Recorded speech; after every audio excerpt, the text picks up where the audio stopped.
जब हम कोडिंग में एआई की बात करते हैं तो अक्सर लोगों के जहन में क्या आता है, यही ना कि बस कुछ बुनियादी सवालात पूछ लिए। लेकिन असल कहानी इससे बहुत आगे की है। आज हम ये देखने वाले हैं कि क्लॉड कोड जैसे टूल को एक आम चैटबॉट से कहीं ज्यादा एक हकीकी फोर्स मल्टीप्लायर कैसे बनाया जा सकता है। एक ऐसा साथी जो आपके डेवलपमेंट के पूरे अमल को कई गुना तेज कर दे।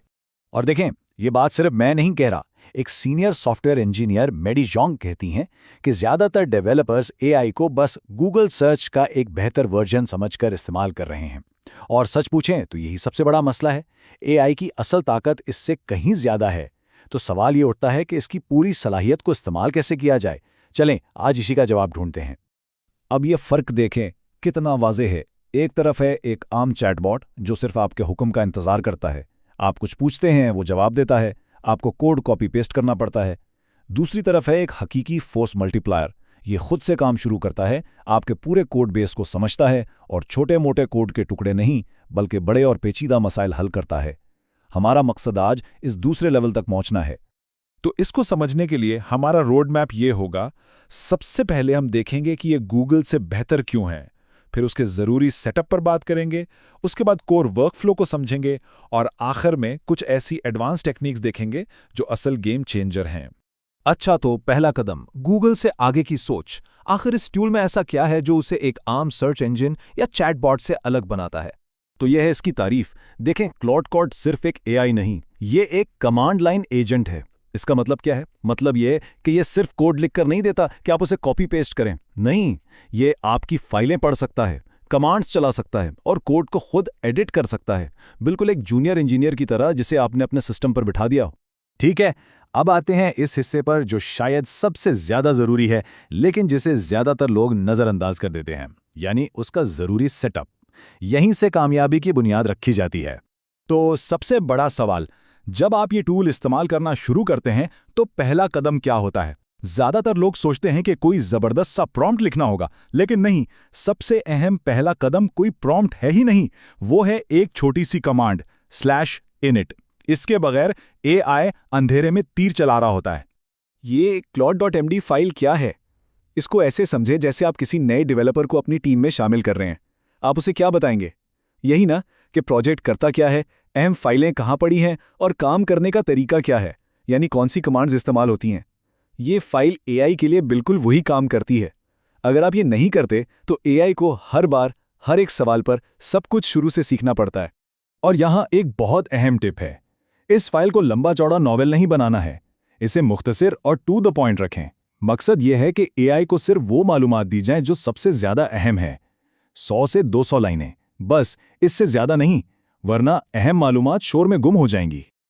चलें, सेटअप तो हो गया। अब बात करते हैं रोजमर्रा के काम की, वो अदात जो एक आम यूजर और एक एक्सपर्ट यूजर में फर्क पैदा करती हैं। अच्छा, कोई नया टास्क मिला, पहला ख्याल क्या आता है? यही कि फौरन कोड लिखना शुरू कर दिया जाए, है ना? नहीं, रुक जाएं। यहीं पर सबसे बड़ी गलती होती है। कोड की एक लाइन लिखने से भी पहले एक मंसूबा बनाना जरूरी है, और इसके लिए एआई आपका बेहतरीन साथी है। प्लान मोड के फायदे क्या हैं? देखें, एआई आपको पूरा एक्शन प्लान बनाकर देता है। वो बताता है कि कौन कौन सी फाइलें तब्दील होंगी, लॉजिक क्या होगा और सबसे अहम, रास्ते में क्या मुश्किलात आ सकती हैं। इससे आप गलत सिमत में जाने से बच जाते हैं और बाद में डीबगिंग पर लगने वाले घंटों की बचत होती है। और यह है शायद सबसे अहम आदत जो आपको अपनानी है। हर नए टास्क के लिए एक नया साफ सेशन क्लियर कमांड का इस्तेमाल करें। इससे एआई की मेमोरी साफ हो जाती है। वो पिछले काम की बातों को भूलकर पूरी तवज्जो के साथ नए टास्क पर काम करता है। तो अब तक हमने बुनियादें मजबूत कर लीं। अब चलते हैं इन एडवांस चीजों की तरफ जो वाकई एआई को एक आम असिस्टेंट से एक फोर्स मल्टीप्लायर बनाती हैं। जरा इस आइडिया के बारे में सोचें। इसे कहते हैं सेल्फ वैलिडेशन लूप। होता यह है कि क्लॉड कोई तब्दीली करता है, इसके फौरन बाद आपके टेस्ट खुद ब खुद चलते हैं। अगर कोई टेस्ट फेल होता है तो उसका रिजल्ट क्लॉड को फौरन मिल जाता है और फिर क्लॉड अपनी गलती को खुद ही ठीक कर लेता है। ये तो ऐसा है जैसे एआई अपना क्वालिटी कंट्रोल खुद कर रहा हो। और काम की रफ्तार को कैसे बढ़ाया जाए? एक साथ कई काम करके। इसके दो तरीके हैं। आप अपने आईडीई में अलग अलग पैनल खोलकर मुख्तलिफ मसाइल पर काम कर सकते हैं, या फिर इससे भी बेहतर तरीका है गिट वर्क ट्रीज का इस्तेमाल। इससे आप एक ही वक्त में अलग अलग ब्रांचेस पर काम कर सकते हैं। यानी कई एआई एजेंट्स एक दूसरे के काम में मुदाखलत किए बगैर अपना अपना काम करते रहते हैं। ऑटोमेशन के लिए दो जबरदस्त टूल्स हैं, स्लैश कमांड्स और स्किल्स। इनमें फ़र्क क्या है? स्लैश कमांड्स को समझें, कीबोर्ड शॉर्टकट्स, छोटे बार बार किए जाने वाले कामों के लिए बेहतरीन, जैसे किसी पुल रिक्वेस्ट की समरी बनाना। दूसरी तरफ स्किल्स एक पूरी प्लेबुक की तरह हैं।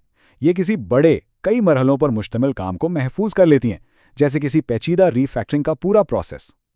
और अगर आप चाहते हैं कि एआई मुकम्मल तौर पर खुद मुख्तार हो जाए तो उसके लिए MCP सर्वर्स हैं।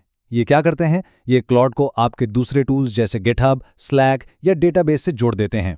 इसके बाद एआई सिर्फ कोड नहीं लिखता, बल्कि वो खुद से पुल रिक्वेस्ट बना सकता है या आपकी टीम को स्लैक पर अपडेट भेज सकता है। तो चलें एक नज़र डालते हैं इस पूरे एक्सपर्ट टूल किट पर जो हमने डिस्कस किया। Claude.md फाइल से बुनियाद रखना, हर काम से पहले प्लान मोड इस्तेमाल करना, हर टास्क के बाद स्लैश क्लियर करना और फिर slash commands, self validation loop और स्किल्स जैसी पावरफुल तकनीकों का इस्तेमाल करना। और इन तमाम टूल्स और टेक्निकों के पीछे एक बहुत ही सादा सा फलसफा है। सिर्फ 3 अल्फाज: प्लान, एग्जीक्यूट और रिव्यू।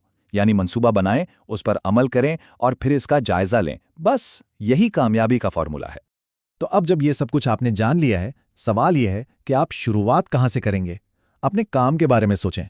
वो पहला कौन सा वर्कफ्लो है जिसे आप इन तरीकों से ऑटोमेट करने वाले हैं?